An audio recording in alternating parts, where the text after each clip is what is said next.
اور میں اپنے آپ کو پاک صاف نہیں کہتا، کیونکہ نفس امارہ انسان کو برائی ہی سکھاتا رہتا ہے، مگر یہ کہ میرا پروردگار رحم فرمائے۔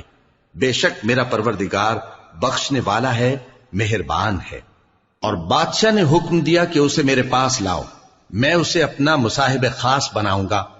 پھر جب ان سے گفتگو کی تو کہا کہ آج سے تم ہمارے ہاں صاحب منزلت ہو اور صاحب اعتبار ہو۔ یوسف نے کہا مجھے زرعی پیداوار پر مقرر کر دیجئے، کیونکہ میں حفاظت بھی کر سکتا ہوں اور اس کام سے واقف بھی ہوں۔ اس طرح ہم نے یوسف کو ملک مصر میں جگہ دی اور وہ اس ملک میں جہاں چاہتے تھے رہتے تھے۔ ہم اپنی رحمت جس پر چاہتے ہیں کرتے ہیں اور نیکوکاروں کے اجر کو ضائع نہیں کرتے، اور جو لوگ ایمان لائے اور ڈرتے رہے ان کے لیے آخرت کا اجر بہت بہتر ہے۔ اور یوسف کے بھائی کنعان سے مصر میں غلہ خریدنے کے لیے آئے تو یوسف کے پاس گئے، تو یوسف نے ان کو پہچان لیا اور وہ ان کو نہ پہچان سکے۔ اور جب یوسف نے ان کے لیے ان کا سامان تیار کر دیا تو کہا کہ پھر آنا تو جو باپ کی طرف سے تمہارا ایک اور بھائی ہے اسے بھی میرے پاس لیتے آنا۔ کیا تم نہیں دیکھتے کہ میں ناب بھی پوری پوری دیتا ہوں اور مہمانداری بھی خوب کرتا ہوں؟ اب اگر تم اسے میرے پاس نہ لاؤ گے تو نہ تمہیں میرے ہاں سے غلہ ملے گا اور نہ تم میرے پاس ہی آ سکو گے۔ انہوں نے کہا کہ ہم اس کے بارے میں اس کے والد کو پھسلائیں گے اور ہم یہ کام کر کے رہیں گے۔ اور یوسف نے اپنے خدام سے کہا کہ ان کا سرمایہ یعنی غلے کی قیمت ان کے سامان میں رکھ دو۔ عجب نہیں کہ جب یہ اپنے اہل و عیال میں جائیں تو اسے پہچان لیں، اور عجب نہیں کہ یہ پھر یہاں آئیں۔ بس جب وہ اپنے والد کے پاس واپس گئے تو کہنے لگے کہ ابا ہمارے لیے غلے کی بندش کر دی گئی ہے، تو ہمارے ساتھ ہمارے بھائی کو بھیج دیجئے تاکہ ہم پھر غلہ لائیں اور ہم اس کے نگہبان ہیں۔ یعقوب نے کہا کہ میں اس کے بارے میں تمہارا اعتبار نہیں کرتا، مگر ویسا ہی جیسا پہلے اس کے بھائی کے بارے میں کیا تھا، سو اللہ ہی بہتر نگہبان ہے اور وہ سب سے زیادہ رحم کرنے والا ہے۔ اور جب انہوں نے اپنا اسباب کھولا تو دیکھا کہ ان کا سرمایہ واپس کر دیا گیا ہے۔ کہنے لگے ابا ہمیں اور کیا چاہیے، دیکھیے یہ ہماری پونجی بھی ہمیں واپس کر دی گئی ہے، اور ہم اپنے اہل و عیال کے لیے پھر غلہ لائیں گے اور اپنے بھائی کی نگہبانی کریں گے، اور ایک بار شتر زیادہ لائیں گے کہ یہ غلہ جو ہم لائے ہیں تھوڑا ہے۔ یعقوب نے کہا کہ جب تک تم اللہ کا عہد نہ دو کہ اس کو میرے پاس صحیح و سالم لے آؤ گے، میں اسے ہرگز تمہارے ساتھ نہیں بھیجنے کا، مگر یہ کہ تم گھیر لیے جاؤ یعنی بے بس ہو جاؤ تو مجبوری ہے۔ پس جب انہوں نے والد کو اپنا قول دیا تو یعقوب نے کہا کہ جو قول و قرار ہم کر رہے ہیں اس کا اللہ ضامن ہے، اور فرمایا کہ اے میرے بیٹو ایک ہی دروازے سے داخل نہ ہونا بلکہ جدا جدا دروازوں سے داخل ہونا، اور میں اللہ کی تقدیر کو تو تم سے روک نہیں سکتا، بے شک حکم اللہ ہی کا ہے، میں اسی پر بھروسہ رکھتا ہوں، اور اہل توکل کو اسی پر بھروسہ رکھنا چاہیے۔ اور جب وہ ان مقامات سے داخل ہوئے جہاں جہاں سے داخل ہونے کے لیے ان کے والد نے ان سے کہا تھا، تو وہ تدبیر اللہ کے حکم کو ذرا بھی ٹال نہیں سکتی تھی۔ ہاں وہ یعقوب کے دل کی خواہش تھی جو انہوں نے پوری کی تھی، اور بے شک وہ صاحب علم تھے، کیونکہ ہم نے ان کو علم سکھایا تھا، لیکن اکثر لوگ نہیں جانتے۔ اور جب وہ لوگ یوسف کے پاس پہنچے تو یوسف نے اپنے حقیقی بھائی کو اپنے پاس جگہ دی اور کہا کہ میں تمہارا بھائی ہوں، تو جو سلوک یہ ہمارے ساتھ کرتے رہے ہیں اس پر افسوس نہ کرنا۔ پھر جب ان کا اسباب تیار کر دیا تو اپنے بھائی کے تھیلے میں آپ خورا رکھ دیا۔ پھر جب وہ آبادی سے باہر نکل گئے تو ایک پکارنے والے نے آواز دی کہ قافلے والو تم تو چور ہو۔ وہ ان کی طرف متوجہ ہو کر کہنے لگے کہ تمہاری کیا چیز کھوئی گئی ہے؟ وہ بولے کہ بادشاہ کا کٹورا کھویا گیا ہے، اور جو شخص اس کو لے کے آئے اس کے لیے ایک بار شتر انعام، اور میں اس کا ضامن ہوں۔ وہ کہنے لگے کہ اللہ کی قسم تم کو معلوم ہے کہ ہم اس ملک میں اس لیے نہیں آئے کہ خرابی کریں اور نہ ہم چوری کیا کرتے ہیں۔ وہ بولے کہ اگر تم جھوٹے نکلے یعنی چوری ثابت ہوئی تو اس کی سزا کیا؟ انہوں نے کہا کہ اس کی سزا یہ کہ جس کے تھیلے میں وہ دستیاب ہو وہی اس کا بدل قرار دیا جائے، ہم ظالموں کو یہی سزا دیا کرتی ہیں۔ پھر یوسف نے اپنے بھائی کے تھیلے سے پہلے ان کے تھیلوں کو دیکھنا شروع کیا، پھر اپنے بھائی کے تھیلے میں سے اس کو نکال لیا۔ اس طرح ہم نے یوسف کے لیے تدبیر کی، ورنہ بادشاہ کے قانون کے مطابق وہ اپنے بھائی کو لے نہیں سکتے تھے مگر یہ کہ اللہ چاہے ہم جس کے چاہتے ہیں درجے بلند کرتے ہیں، اور ہر علم والے سے بڑھ کر ایک بڑا علم والا ہے۔ برادران یوسف نے کہا کہ اگر اس نے چوری کی ہو تو کچھ عجب نہیں کہ اس کے ایک بھائی نے بھی پہلے چوری کی تھی، مگر یوسف نے اس بات کو اپنے دل میں مخفی رکھا اور ان پر ظاہر نہ ہونے دیا، یعنی زیر لب کہا کہ تم بڑے برے ہو اور جو تم بیان کرتے ہو اللہ اسے خوب جانتا ہے۔ وہ کہنے لگے کہ اے عزیز، اس کے والد بہت بوڑھے ہیں اور اس سے بہت محبت رکھتے ہیں، تو اس کو چھوڑ دیجئے اور اس کی جگہ ہم میں سے کسی کو رکھ لیجئے، ہم دیکھتے ہیں کہ آپ احسان کرنے والے ہیں۔ یوسف نے کہا کہ اللہ پناہ میں رکھے کہ جس شخص کے پاس ہم نے اپنی چیز پائی ہے اس کے سوا کسی اور کو پکڑ لیں، ایسا کریں تو ہم بڑے بے انصاف ہیں۔ آخر جب وہ اس سے نا امید ہو گئے تو الگ ہو کر صلاح کرنے لگے۔ سب سے بڑے نے کہا، کیا تم نہیں جانتے کہ تمہارے والد نے تم سے اللہ کا عہد لیا ہے اور اس سے پہلے بھی تم یوسف کے بارے میں قصور کر چکے ہو؟ تو جب تک والد صاحب مجھے اجازت نہ دیں میں تو اس جگہ سے ہلنے کا نہیں، یا اللہ میرے لیے کوئی فیصلہ کرے اور وہ سب سے بہتر فیصلہ کرنے والا ہے۔ تم سب والد صاحب کے پاس واپس جاؤ اور کہو کہ ابا، آپ کے صاحبزادے نے وہاں جا کر چوری کی اور ہم نے تو اپنی دانست کے مطابق آپ سے اس کے لے آنے کا عہد کیا تھا، مگر ہم غیب کی باتوں کے جاننے اور یاد رکھنے والے تو نہیں تھے، اور جس بستی میں ہم ٹھہرے تھے وہاں سے یعنی اہل مصر سے اور جس قافلے میں آئے ہیں اس سے دریافت کر لیجئے، اور ہم اس بیان میں بالکل سچے ہیں۔ جب انہوں نے یہ بات یعقوب سے آ کر کہی تو انہوں نے کہا کہ حقیقت یوں نہیں ہے، بلکہ یہ بات تم نے اپنے دل سے بنا لی ہے، تو صبر ہی بہتر ہے۔ عجب نہیں کہ اللہ ان سب کو میرے پاس لے آئے، بے شک وہ علم والا ہے، حکمت والا ہے۔ اور ان کے پاس سے چلے گئے اور کہنے لگے کہ ہائے افسوس یوسف پر، ہائے افسوس، اور رنج و الم میں ان کی آنکھیں سفید ہو گئیں اور ان کا دل غم سے بھر رہا تھا۔ بیٹے کہنے لگے کہ واللہ آپ تو یوسف کو اسی طرح یاد ہی کرتے رہیں گے یہاں تک کہ آپ گھل جائیں گے یا جان ہی دے دیں گے۔ انہوں نے کہا کہ میں تو اپنے غم و اندوہ کا اظہار اللہ سے کرتا ہوں اور اللہ کی طرف سے وہ باتیں جانتا ہوں جو تم نہیں جانتے۔ اے بیٹو، یوں کرو کہ ایک دفعہ پھر جاؤ اور یوسف اور اس کے بھائی کو تلاش کرو، اور اللہ کی رحمت سے نا امید نہ ہونا کہ اللہ کی رحمت سے تو کافر لوگ ہی نا امید ہوا کرتے ہیں۔ پھر جب وہ یوسف کے پاس گئے تو کہنے لگے کہ اے عزیز، ہمیں اور ہمارے اہل و عیال کو بڑی تکلیف ہو رہی ہے اور ہم یہ تھوڑا سا سرمایہ لائے ہیں، آپ ہمیں اس کے عوض پورا غلہ دے دیجئے اور ہم پر خیرات کیجئے کہ اللہ خیرات کرنے والوں کو ثواب دیتا ہے۔ یوسف نے کہا، تمہیں معلوم ہے کہ جب تم نادانی میں پھنسے ہوئے تھے تو تم نے یوسف اور اس کے بھائی کے ساتھ کیا کیا تھا؟ وہ بولے، کیا واقعی تم ہی یوسف ہو؟ انہوں نے کہا، ہاں میں یوسف ہوں، اور بن یامین کی طرف اشارہ کر کے کہنے لگے، یہ میرا بھائی ہے، اللہ نے ہم پر بڑا احسان کیا ہے۔ جو شخص اللہ سے ڈرتا اور صبر کرتا ہے تو اللہ نیکوکاروں کا اجر ضائع نہیں کرتا۔ وہ بولے، اللہ کی قسم، اللہ نے تم کو ہم پر فضیلت بخشی ہے اور بے شک ہم خطا کار تھے۔ یوسف نے کہا کہ آج کے دن تم پر کوئی ملامت نہیں، اللہ تم کو معاف کرے اور وہ سب سے بڑھ کر رحم کرنے والا ہے۔ یہ میرا کرتا لے جاؤ، پھر اسے والد صاحب کے منہ پر ڈال دینا تو وہ بینا ہو جائیں گے، اور اپنے تمام اہل و عیال کو میرے پاس لے آؤ۔ اور جب قافلہ مصر سے روانہ ہوا تو ان کے والد کہنے لگے کہ اگر مجھ کو یہ نہ کہو کہ بوڑھا بہک گیا ہے تو مجھے تو یوسف کی بو آ رہی ہے۔ وہ بولے کہ واللہ آپ اسی قدیم غلطی میں مبتلا ہیں۔ مگر جب خوشخبری دینے والا آ پہنچا تو اس نے کرتا ان کے منہ پر ڈال دیا، سو وہ بینا ہو گئے اور بیٹوں سے کہنے لگے، کیا میں نے تم سے نہیں کہا تھا کہ میں اللہ کی طرف سے وہ باتیں جانتا ہوں جو تم نہیں جانتے؟ بیٹوں نے کہا کہ ابا، ہمارے لیے ہمارے گناہ کی مغفرت مانگیے، بے شک ہم خطا کار تھے۔ فرمایا، میں اپنے پروردگار سے تمہارے لیے بخشش مانگوں گا، بے شک وہ بخشنے والا ہے، مہربان ہے۔ پھر جب یہ سب لوگ یوسف کے پاس پہنچے تو انہوں نے اپنے والدین کو اپنے پاس جگہ دی اور کہا، مصر میں داخل ہو جائیے، اللہ نے چاہا تو امن و امان سے رہیے گا۔ اور اپنے والدین کو تخت پر بٹھایا اور سب ان کے آگے سجدے میں گر پڑے۔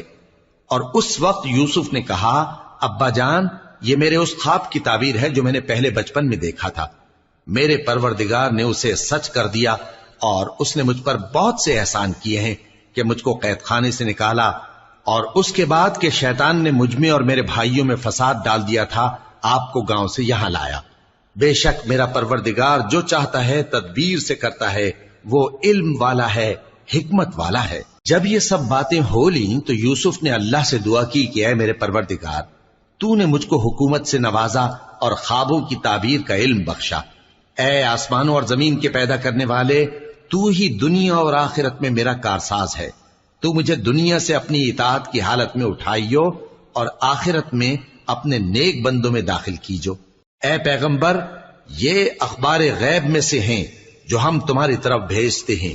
اور جب برادران یوسف نے اپنی بات پر اتفاق کیا تھا اور وہ فریب کر رہے تھے تو تم ان کے پاس تو نہ تھے، اور بہت سے آدمی گو تم کتنی خواہش کرو ایمان لانے والے نہیں ہیں، اور تم ان سے اس خیر خواہی کا کچھ صلہ بھی تو نہیں مانگتے۔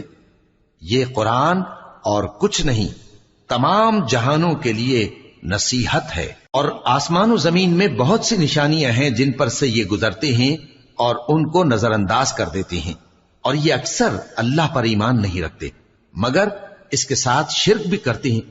تو کیا یہ اس بات سے بے خوف ہیں کہ ان پر اللہ کا عذاب نازل ہو کر ان کو ڈھانپ لے، یا ان پر ناگہاں قیامت آ جائے اور انہیں خبر بھی نہ ہو؟ کہہ دو میرا رستہ تو یہ ہے، میں اللہ کی طرف بلاتا ہوں سمجھ بوجھ کر، میں بھی لوگوں کو اللہ کی طرف بلاتا ہوں اور میرے پیراؤ بھی، اور اللہ پاک ہے اور میں شرک کرنے والوں میں سے نہیں ہوں۔ اور ہم نے تم سے پہلے بستیوں کے رہنے والوں میں سے مرد ہی بھیجے تھے جن کی طرف ہم وہی بھیجتے تھے۔ کیا ان لوگوں نے ملک میں سیر و سیاحت نہیں کی کہ دیکھ لیتے کہ جو لوگ ان سے پہلے تھے ان کا انجام کیا ہوا؟ اور متقیوں کے لیے آخرت کا گھر بہت اچھا ہے، کیا تم سمجھتے نہیں؟ یہاں تک کہ جب پیغمبر نا امید ہو گئے اور انہوں نے خیال کیا کہ اپنی نصرت کے بارے میں جو بات انہوں نے کہی تھی اس میں وہ سچے نہ نکلے، تو ان کے پاس ہماری مدد آ پہنچی۔ پھر جسے ہم نے چاہا بچا دیا، اور ہمارا عذاب اتر کر گناہگار لوگوں سے پھرا نہیں کرتا۔ ان کے قصے میں عقل مندوں کے لیے عبرت ہے۔ یہ قرآن ایسی بات نہیں ہے جو اپنے دل سے بنائی گئی ہو، بلکہ جو کتابیں اس سے پہلے نازل ہوئی ہیں ان کی تصدیق کرنے والا ہے، اور ہر چیز کی تفصیل کرنے والا، اور مومنوں کے لیے ہدایت اور رحمت ہے۔ شروع اللہ کا نام لے کر جو بڑا مہربان نہایت رحم والا ہے۔ الف لام میم را۔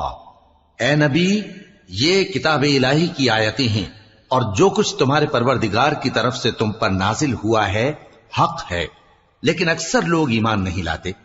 اللہ وہی تو ہے جس نے ستونوں کے بغیر آسمان جیسا کہ تم دیکھتے ہو اتنے اونچے بنائے، پھر عرش پر جلوہ افروز ہوا اور سورج اور چاند کو کام میں لگا دیا۔ ہر ایک میعاد معین تک گردش کر رہا ہے۔ وہی دنیا کے کاموں کا انتظام کرتا ہے۔ اس طرح وہ اپنی آیتیں کھول کھول کر بیان کرتا ہے کہ تم اپنے پروردگار کے روبرو جانے کا یقین کرو۔ اور وہی ہے جس نے زمین کو پھیلایا اور اس میں پہاڑ اور دریا پیدا کیے اور ہر طرح کے میووں کی دو دو قسمیں بنائیں۔ وہی رات کو دن کا لباس پہناتا ہے۔ غور کرنے والوں کے لیے اس میں بہت سی نشانیاں ہیں۔ اور زمین میں کئی طرح کے قطعات ہیں ایک دوسرے سے ملے ہوئے، اور انگور کے باغ اور کھیتی اور کھجور کے درخت، بعض کی بہت سی شاخیں ہیں اور بعض کی اتنی نہیں ہوتی، باوجود کہ پانی سب کو ایک ہی ملتا ہے۔ اور ہم بعض میووں کو بعض پر لذت میں فضیلت دیتی ہیں، اور اس میں سمجھنے والوں کے لیے بہت سی نشانیاں ہیں۔ اگر تم عجیب بات سننی چاہو تو کافروں کا یہ کہنا عجیب ہے کہ جب ہم مر کر مٹی ہو جائیں گے تو کیا اثر نو پیدا ہوں گے؟ یہی لوگ ہیں جو اپنے پروردگار سے منکر ہوئے ہیں، اور یہی ہیں جن کی گردنوں میں طوق ہوں گے، اور یہی اہل دوزخ ہیں کہ ہمیشہ اس میں جلتے رہیں گے۔ اور یہ لوگ بھلائی سے پہلے تم سے برائی جلدی سے مانگتے ہیں، یعنی طالب عذاب ہیں، حالانکہ ان سے پہلے عذاب واقع ہو چکے ہیں۔ اور تمہارا پروردگار لوگوں کو باوجود ان کی بے انصافیوں کے معاف کرنے والا ہے، اور بے شک تمہارا پروردگار سخت عذاب دینے والا ہے۔ اور کافر لوگ کہتے ہیں کہ اس پیغمبر پر اس کے پروردگار کی طرف سے کوئی نشانی کیوں نازل نہیں ہوئی؟ اے نبی، تم تو صرف خبردار کرنے والے ہو اور ہر ایک قوم کے لیے رہنما ہوا کرتا ہے۔ اللہ ہی اس بچے سے واقف ہے جو عورت کے پیٹ میں ہوتا ہے، اور وہی پیٹ کے سکڑنے اور بڑھنے سے بھی واقف ہے، اور ہر چیز کا اس کے ہاں ایک اندازہ مقرر ہے۔ وہ چھپی اور ظاہر چیزوں کا جاننے والا ہے، سب سے بزرگ ہے، عالی رتبہ ہے۔ کوئی تم میں سے چپکے سے بات کہے یا پکار کر، یا رات کو کہیں چھپ جائے یا دن کی روشنی میں کھلم کھلا چلے پھرے، اللہ کے نزدیک برابر ہے۔ اس کے آگے اور پیچھے اللہ کے چوکیدار ہیں جو اللہ کے حکم سے اس کی نگرانی کرتے ہیں۔ اللہ اس نعمت کو جو کسی قوم کو حاصل ہے نہیں بدلتا جب تک کہ وہ اپنی حالت کو نہ بدلے، اور جب اللہ کسی قوم کے ساتھ برائی کا ارادہ کرتا ہے تو وہ پھر نہیں سکتی، اور اللہ کے سوا ان کا کوئی مددگار نہیں ہوتا۔ وہی تو ہے جو تم کو ڈرانے اور امید دلانے کے لیے بجلی دکھاتا اور بھاری بھاری بادل پیدا کرتا ہے، اور رعد اور فرشتے سب اس کے خوف سے اس کی تسبیح و تحمید کرتے رہتی ہیں۔ اور وہی بجلیاں بھیجتا ہے، پھر جس پر چاہتا ہے گرا بھی دیتا ہے، جبکہ وہ اللہ کے بارے میں جھگڑتی ہیں، اور وہ بڑی قوت والا ہے۔ کام کا پکارنا تو اسی کا ہے، اور جن کو یہ لوگ اس کے سوا پکارتے ہیں وہ ان کی پکار کو کسی طرح قبول نہیں کرتے، مگر اس شخص کی طرح جو اپنے دونوں ہاتھ پانی کی طرف پھیلا دے تاکہ دور ہی سے اس کے منہ تک آ پہنچے، حالانکہ وہ اس تک کبھی بھی نہیں آ سکتا۔ اور اسی طرح کافروں کی پکار بیکار ہے۔ اور جتنی مخلوقات آسمانوں اور زمین میں ہے، خوشی سے یا ناخوشی سے اللہ کے آگے سجدہ کرتی ہے، اور ان کے سائے بھی صبح و شام سجدے کرتی ہیں۔ ان سے پوچھو کہ آسمانوں اور زمین کا پروردگار کون ہے؟ تم ہی کہہ دو کہ اللہ۔ ان سے کہو کہ کیا تم نے اللہ کو چھوڑ کر ایسے لوگوں کو کارساز بنایا ہے جو خود اپنے نفع و نقصان کا بھی اختیار نہیں رکھتے؟ کہو کیا اندھا اور آنکھوں والا برابر ہیں، یا اندھیرا اور اجالا برابر ہو سکتا ہے؟ بھلا ان لوگوں نے جن کو اللہ کا شریک مقرر کیا ہے، کیا انہوں نے اللہ کسی مخلوقات پیدا کی ہے جس کے سبب ان کے لیے مخلوقات مشتبہ ہو گئی ہے؟ کہہ دو کہ اللہ ہی ہر چیز کا پیدا کرنے والا ہے، اور وہ یکتا ہے، بڑا زبردست ہے۔ اسی نے آسمان سے مے برسایا، پھر اس سے اپنے اپنے اندازے کے مطابق نالے بہ نکلے، پھر پانی پر پھولا ہوا جھاگ آ گیا۔ اور جس چیز کو زیور یا کوئی اور سامان بنانے کے لیے آگ میں تپاتے ہیں اس میں بھی ایسا ہی جھاگ ہوتا ہے۔ اس طرح اللہ حق و باطل کی مثال بیان فرماتا ہے۔ سو جھاگ تو سوکھ کر زائل ہو جاتا ہے، اور پانی جو لوگوں کو فائدہ پہنچاتا ہے وہ زمین میں ٹھہرا رہتا ہے۔ اس طرح اللہ صحیح اور غلط کی مثالیں بیان فرماتا ہے تاکہ تم سمجھو۔ جن لوگوں نے اللہ کے حکم کو قبول کیا ان کی حالت بہت بہتر ہوگی، اور جنہوں نے اس کو قبول نہ کیا، اگر روئے زمین کے سب خزانے ان کے اختیار میں ہوں تو وہ سب کے سب اور ان کے ساتھ اتنے ہی اور نجات کے بدلے میں صرف کر ڈالیں، مگر نجات کہاں؟ ایسے لوگوں کا حساب بھی برا ہوگا، اور ان کا ٹھکانہ بھی دوزخ ہے، اور وہ بری جگہ ہے۔ بھلا جو شخص یہ جانتا ہے کہ جو کچھ تمہارے پروردگار کی طرف سے تم پر نازل ہوا ہے حق ہے، وہ اس شخص کی طرح ہے جو اندھا ہے؟ اور سمجھتے تو وہی ہیں جو عقل مند ہیں، جو اللہ کے عہد کو پورا کرتے ہیں اور قول و قرار کو نہیں توڑتے، اور جن رشتوں کے جوڑے رکھنے کا اللہ نے حکم دیا ان کو جوڑے رکھتے، اور اپنے پروردگار سے ڈرتے رہتے اور برے حساب سے خوف رکھتے ہیں۔ اور جو اپنے پروردگار کی خوشنودی حاصل کرنے کے لیے مصائب پر صبر کرتے ہیں اور نماز پڑھتے ہیں، اور جو مال ہم نے ان کو دیا ہے اس میں سے پوشیدہ اور ظاہر خرچ کرتے ہیں، اور نیکی سے برائی کو دور کرتے ہیں، یہی لوگ ہیں جن کے لیے عاقبت کا گھر ہے، یعنی ہمیشہ رہنے کے باغات جن میں وہ داخل ہوں گے، اور ان کے باپ دادوں اور بیویوں اور اولاد میں سے جو نیکوکار ہوں گے وہ بھی بہشت میں جائیں گے، اور فرشتے بہشت کے ہر ایک دروازے سے ان کے پاس آئیں گے اور کہیں گے تم پر سلام ہو، یہ تمہاری ثابت قدمی کا بدلہ ہے، اور عاقبت کا گھر خوب گھر ہے۔ اور جو لوگ اللہ سے پختہ عہد کر کے اس کو توڑ ڈالتے اور جن رشتوں کے جوڑے رکھنے کا اللہ نے حکم دیا ہے ان کو قطع کر دیتے اور ملک میں فساد کرتے ہیں، ایسوں پر لعنت ہے اور ان کے لیے برا انجام ہے۔ اللہ جس کا چاہتا ہے رزق فراخ کر دیتا ہے اور جس کا چاہتا ہے تنگ کر دیتا ہے۔ اور کافر لوگ دنیا کی زندگی پر خوش ہو رہے ہیں، اور دنیا کی زندگی آخرت کے مقابلے میں بہت تھوڑا سامان ہے۔ اور کافر کہتے ہیں کہ اس پیغمبر پر اس کے پروردگار کی طرف سے کوئی نشانی کیوں نازل نہیں ہوئی؟ کہہ دو کہ اللہ جسے چاہتا ہے گمراہ کرتا ہے، اور جو اس کی طرف رجوع ہوتا ہے اس کو اپنی طرف کا رستہ دکھاتا ہے، یعنی ان کو جو ایمان لاتے اور جن کے دل اللہ کی یاد سے آرام پاتے ہیں ان کو۔ اور سن رکھو کہ اللہ کی یاد سے ہی دل آرام پاتے ہیں۔ جو لوگ ایمان لائے اور عمل نیک کیے ان کے لیے خوشحالی اور عمدہ ٹھکانہ ہے۔ جس طرح ہم پہلے پیغمبر بھیجتے رہے ہیں اسی طرح اے نبی ہم نے تم کو اس امت میں جس سے پہلے بہت سی امتیں گزر چکی ہیں بھیجا ہے، تاکہ تم ان کو وہ کتاب جو ہم نے تمہاری طرف بھیجی ہے پڑھ کر سنا دو۔ اور یہ لوگ رحمان کو نہیں مانتے۔ کہہ دو وہی تو میرا پروردگار ہے، اس کے سوا کوئی معبود نہیں، میں اسی پر بھروسہ رکھتا ہوں اور اسی کی طرف رجوع کرتا ہوں۔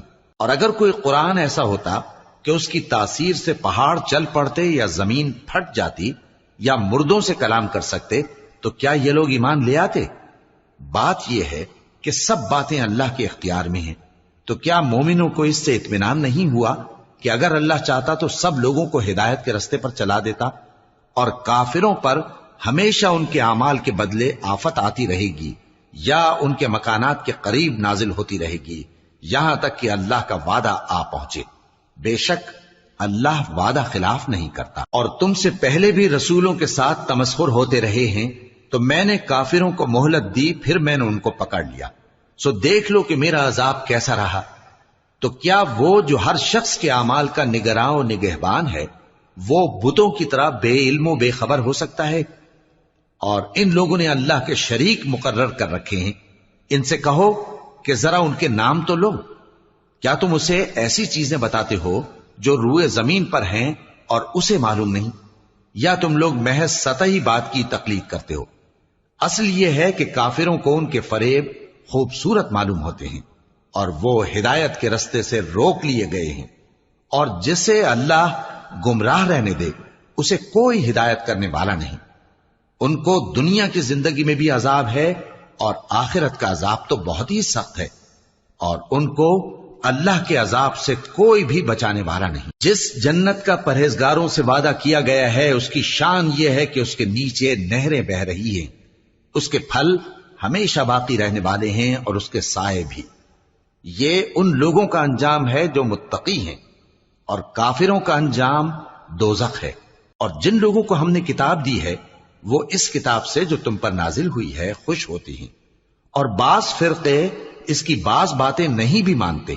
کہہ دو کہ مجھ کو یہی حکم ہوا ہے کہ اللہ ہی کی عبادت کروں اور اس کے ساتھ کسی کو شریک نہ بناؤں۔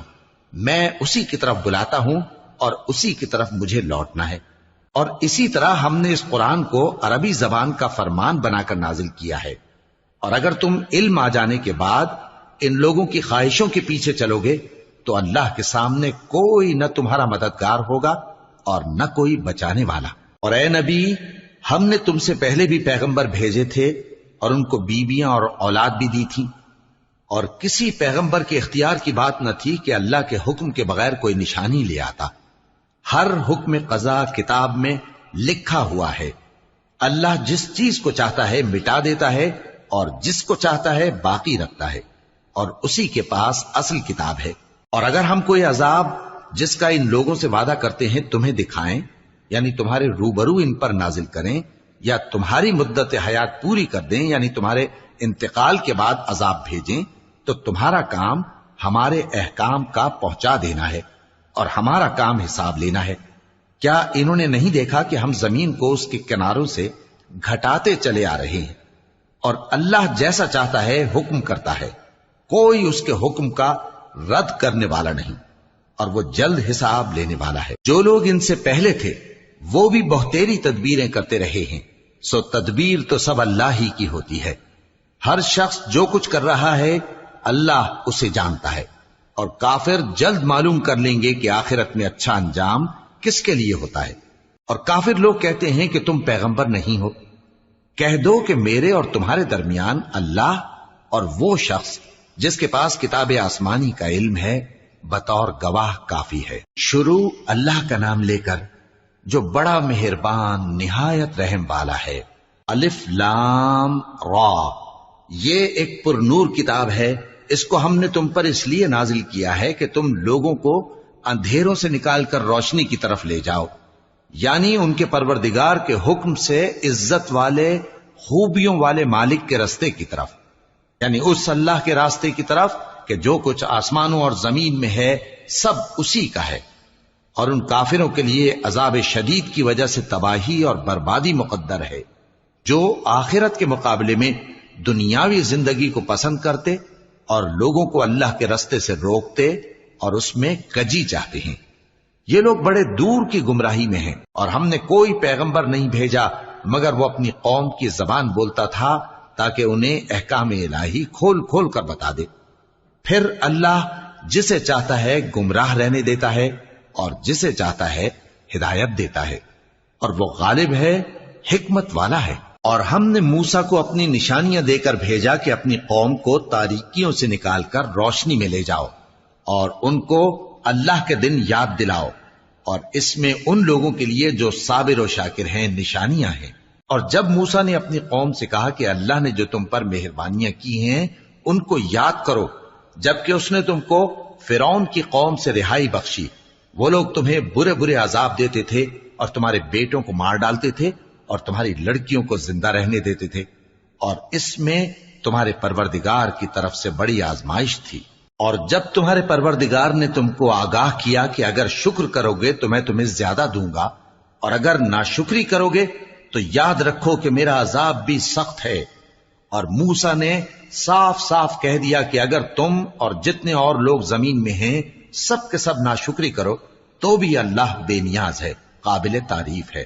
بھلا تم کو ان لوگوں کے حالات کی خبر نہیں پہنچی جو تم سے پہلے تھے، یعنی نوح اور عاد اور سمود کی قوم اور جو ان کے بعد تھے، جن کا علم اللہ کے سوا کسی کو نہیں۔ جب ان کے پاس ان کے پیغمبر نشانیاں لے کر آئے تو انہوں نے اپنے ہاتھ ان کے منہوں پر رکھ دیے کہ خاموش رہو، اور کہنے لگے کہ ہم تو تمہاری رسالت کو تسلیم نہیں کرتے، اور جس چیز کی طرف تم ہمیں بلاتے ہو ہم کو اس میں بھاری شک ہے۔ ان کے پیغمبروں نے کہا کیا تم کو اللہ کے بارے میں شک ہے جو آسمانوں اور زمین کا پیدا کرنے والا ہے؟ وہ تمہیں اس لیے بلاتا ہے کہ تمہارے گناہ بخشے اور ایک مدت مقرر تک تم کو مہلت دے۔ وہ بولے کہ تم تو ہمارے ہی جیسے آدمی ہو، تمہارا یہ منشا ہے کہ جن چیزوں کو ہمارے بڑے پوجتے رہے ہیں ان کے پوجنے سے تم ہمیں روک دو، تو اچھا کوئی کھلی دلیل لاؤ، یعنی معجزہ دکھاؤ۔ پیغمبروں نے ان سے کہا کہ ہاں ہم تمہارے ہی جیسے آدمی ہیں، لیکن اللہ اپنے بندوں میں سے جس پر چاہتا ہے نبوت کا احسان کرتا ہے، اور ہمارے اختیار کی بات نہیں کہ ہم اللہ کے حکم کے بغیر تم کو تمہاری فرمائش کے مطابق معجزہ دکھائیں، اور اللہ ہی پر مومنوں کو تو بھروسہ رکھنا چاہیے۔ اور ہم کیوں اللہ پر بھروسہ نہ رکھیں حالانکہ اس نے ہم کو ہمارے دین کے سیدھے رستے بتائے ہیں، اور جو تکلیفیں تم ہم کو دیتے ہو اس پر ہم صبر کریں گے، اور اہل توکل کو تو اللہ ہی پر بھروسہ رکھنا چاہیے۔ اور جو کافر تھے انہوں نے اپنے پیغمبروں سے کہا کہ یا تو ہم تم کو اپنے ملک سے باہر نکال دیں گے یا تم ہمارے مذہب میں واپس آ جاؤ۔ بس ان کے پروردگار نے ان کی طرف وحی بھیجی کہ ہم ظالموں کو ہلاک کر دیں گے اور ان کے بعد تم کو اس زمین میں آباد کر دیں گے۔ یہ اس شخص کے لیے ہے جو قیامت کے روز میرے سامنے کھڑے ہونے سے ڈرے اور میرے عذاب سے خوف کرے۔ اور پیغمبروں نے اللہ سے فتح چاہی اور ہر سرکش ضدی نامراد رہ گیا۔ اس کے پیچھے دوزخ ہے اور اسے پیپ والا پانی پلایا جائے گا، وہ اس کو گھونٹ گھونٹ کر کے پیے گا اور گلے سے نہیں اتار سکے گا، اور ہر طرف سے اسے موت آ رہی ہوگی مگر وہ مرنے میں نہیں آئے گا، اور اس کے بعد سخت عذاب ہوگا۔ جن لوگوں نے اپنے پروردگار سے کفر کیا ان کے اعمال کی مثال راکھ کی سی ہے کہ آندھی کے دن اس پر زور کی ہوا چلے جو اسے اڑا لے جائے۔ اسی طرح جو کام وہ کرتے رہے ان پر ان کو کچھ قابو نہ ہوگا۔ یہی تو پرلے سرے کی گمراہی ہے۔ کیا تم نے نہیں دیکھا کہ اللہ نے آسمانوں اور زمین کو تدبیر سے پیدا کیا ہے اگر وہ چاہے تو تم کو نابود کر دے اور تمہاری جگہ نئی مخلوق پیدا کر دے، اور یہ اللہ کو کچھ بھی مشکل نہیں۔ اور قیامت کے دن سب لوگ اللہ کے سامنے کھڑے ہوں گے تو غریب پیروکار بڑے بن بیٹھنے والوں سے کہیں گے کہ ہم تو تمہارے پیرو تھے، کیا تم اللہ کا کچھ عذاب ہم پر سے دفع کر سکتے ہو؟ وہ کہیں گے کہ اگر اللہ ہم کو ہدایت کرتا تو ہم تم کو ہدایت کرتے۔ اب ہم گھبراہٹ ظاہر کریں یا صبر کریں، ہمارے حق میں برابر ہے، کوئی جگہ رہائی کی ہمارے لیے نہیں ہے۔ اور جب حساب کتاب کا کام فیصل ہو چکے گا تو شیطان کہے گا جو وعدہ اللہ نے تم سے کیا تھا وہ تو سچا تھا، اور جو وعدہ میں نے تم سے کیا تھا وہ جھوٹا تھا، اور میرا تم پر کسی طرح کا زور نہیں تھا۔ ہاں، میں نے تم کو گمراہی اور باطل کی طرف بلایا تو تم نے جلدی سے اور بے دلیل میرا کہنا مان لیا۔ تو آج مجھے ملامت نہ کرو، اپنے آپ ہی کو ملامت کرو۔ نہ میں تمہاری فریاد رسی کر سکتا ہوں اور نہ تم میری فریاد رسی کر سکتے ہو۔ میں اس بات سے انکار کرتا ہوں کہ تم پہلے مجھے شریک بناتے تھے۔ بے شک جو ظالم ہیں ان کے لیے درد دینے والا عذاب ہے۔ اور جو ایمان لائے اور عمل نیک کرتے رہے وہ بہشتوں میں داخل کیے جائیں گے جن کے نیچے نہریں بہہ رہی ہیں۔ اپنے پروردگار کے حکم سے وہ ہمیشہ ان میں رہیں گے، وہاں وہ ہر ملاقات پر ایک دوسرے کو سلام کہیں گے۔ کیا تم نے نہیں دیکھا کہ اللہ نے کلمہ طیبہ کی کیسی مثال بیان فرمائی ہے؟ وہ ایسی ہے جیسے پاکیزہ درخت جس کی جڑ مضبوط ہو اور شاخیں آسمان میں پھیلی ہوں۔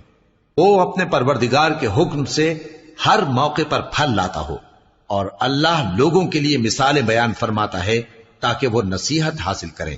اور ناپاک بات یعنی غلط عقیدے کی مثال ناپاک درخت کی سی ہے کہ وہ زمین کے اوپر ہی سے اکھیڑ کر پھینک دیا جائے، اس کو ذرا بھی قرار و ثبات نہیں۔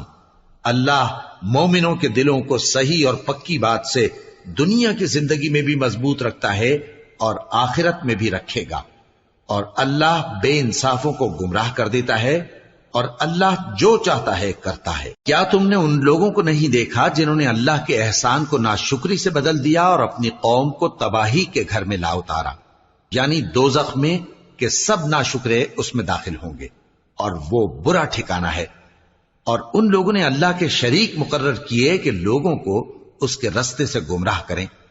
کہہ دو کہ چند روز فائدے اٹھا لو، آخر کار تم کو دوزخ کی طرف لوٹ کر جانا ہے۔ اے پیغمبر، میرے مومن بندوں سے کہہ دو کہ نماز پڑھا کریں، اور اس دن کے آنے سے پیشتر جس میں نہ اعمال کا سودا ہوگا اور نہ دوستی کام آئے گی، ہمارے دیے ہوئے مال میں سے پوشیدہ اور علانیہ خرچ کرتے رہیں۔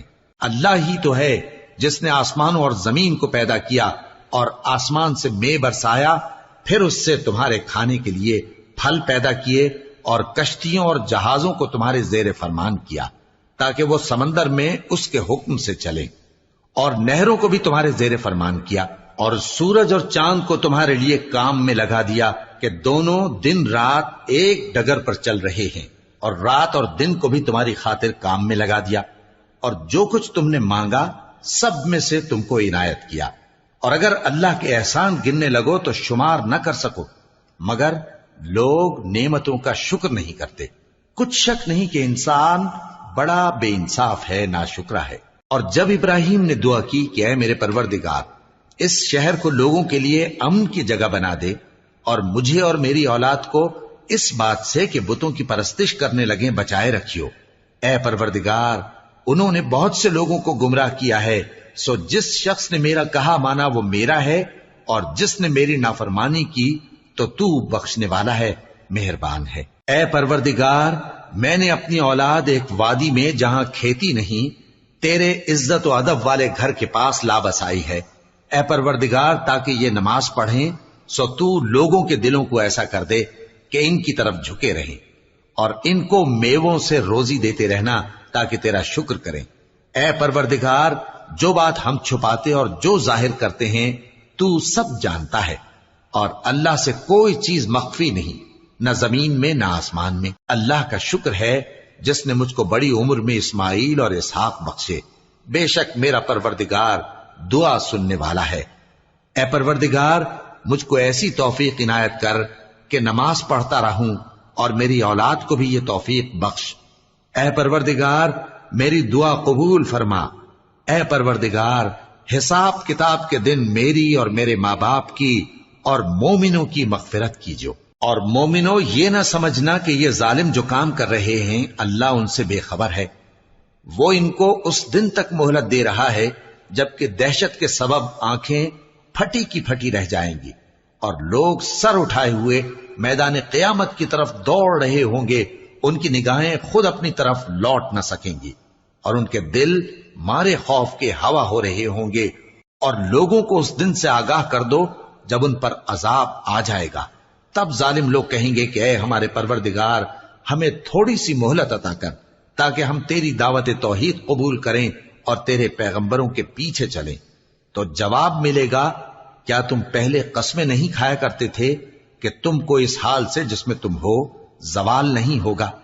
اور جو لوگ اپنے آپ پر ظلم کرتے تھے تم ان کے مکانوں میں رہتے تھے، اور تم پر ظاہر ہو چکا تھا کہ ہم نے ان لوگوں کے ساتھ کس طرح کا معاملہ کیا تھا، اور تمہارے سمجھانے کے لیے مثالیں بیان کر دی تھیں۔ اور انہوں نے بڑی بڑی تدبیریں کی، اور ان کی سب تدبیریں اللہ کے ہاں لکھی ہوئی ہے۔ گو وہ تدبیریں ایسی غضب کی تھیں کہ ان سے پہاڑ بھی ٹل جائیں۔ تو ایسا خیال نہ کرنا کہ اللہ نے جو اپنے پیغمبروں سے وعدہ کیا ہے وہ اس کے خلاف کرے گا۔ بے شک اللہ زبردست ہے، بدلہ لینے والا ہے۔ جس دن یہ زمین دوسری ہی زمین بنا دی جائے گی اور آسمان بھی بدل دیے جائیں گے اور سب لوگ اللہ کے سامنے نکل کھڑے ہوں گے جو یکتا ہے، بڑا زبردست ہے۔ اور اس دن تم گناہگاروں کو دیکھو گے کہ زنجیروں میں جکڑے ہوئے ہیں، ان کے کرتے تارکول کے ہوں گے اور ان کے چہروں کو آگ لپٹ رہی ہوگی، کہ اس لیے کہ اللہ ہر شخص کو اس کے اعمال کا بدلہ دے۔ بے شک اللہ جلد حساب لینے والا ہے۔ یہ قرآن لوگوں کے نام اللہ کا پیغام ہے تاکہ ان کو اس سے ڈرایا جائے اور تاکہ وہ جان لیں کہ وہی اکیلا معبود ہے، اور تاکہ اہل عقل نصیحت حاصل کریں۔